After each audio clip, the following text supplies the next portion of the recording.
terbiyelep akıl payha sıynamı.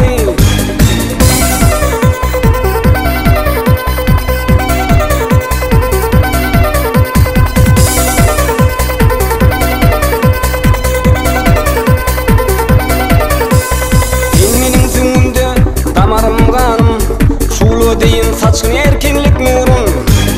Bedenim polottek, elimde gücüm, Türkmenistan menin mehriban yurdum.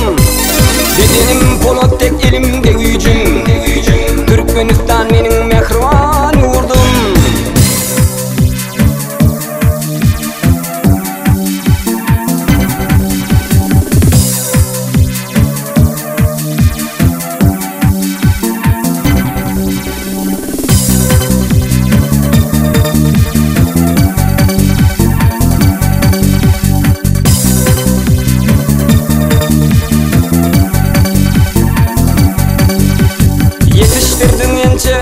Spor ustadı, kalbi bilen duyan şeyle ummani. Halifa binasın gören türgenler, belentlikten belentliğe kalsınlar. Halifa binasın gören türgenler, belentlikten belentliğe kalsınlar.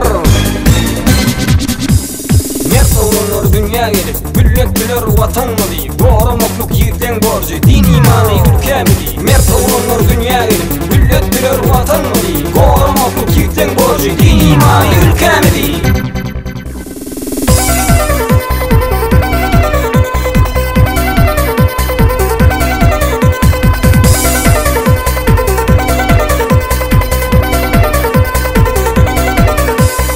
Yarın övrülli bağı vatsana, spor beden sağlık gerek insana.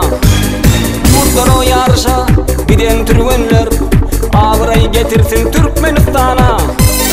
Yurtlar o yarışa giden türgenler, ağırayı getirsin Türkmenistan.